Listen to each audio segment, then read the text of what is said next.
How many times have you said to yourself, I just don't have enough time. There's not enough time. There's too many things to do. I don't know what to do. Well, let me give you the bad news.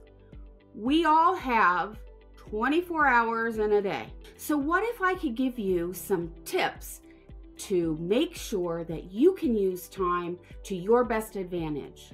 Are you interested? I have 5. So tip number 1, it's how you prioritize your time. Are you being intentional? Do you have a plan? Do you know what it is that you want to accomplish? And have you assessed the priorities of those to your life? Tip number 2, you need to measure what you treasure. If you value your life, your non-refundable resource of time, you've got to treat it like it really matters. You can't just fritter it away. You need to intentionally spend it. And the way best to do that is to first track your time. Where is it going? What are you spending your time on? And once you have it tracked, list those activities that you use to take up your time. Look for those things that recur.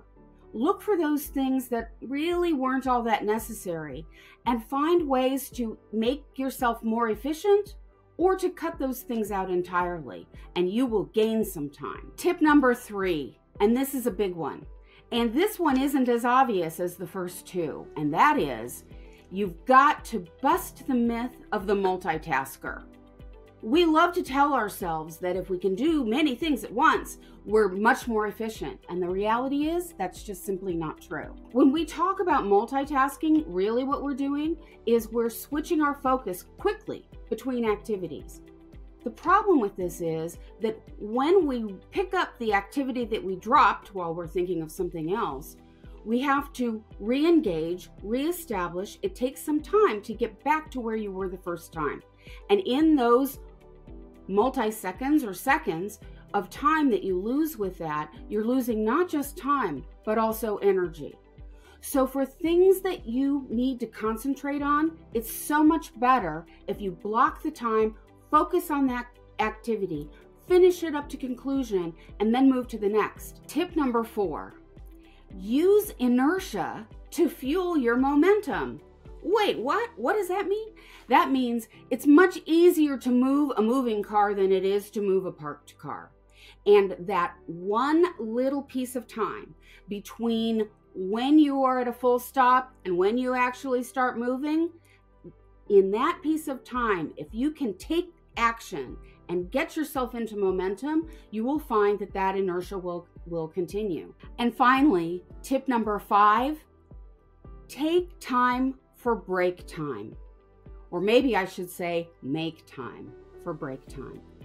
Rather than allow yourself to be interrupted with notifications and pings and Facebook and all of those other distractions that can get in your way, block some time for play. It's definitely necessary as a whole human, and it will make your use of your time, your dedicated time for work or for other activities, much more effective. So listen, I hope that these tips are very useful for you and that you'll put them into play. And I think if you do, you will find that you will save time.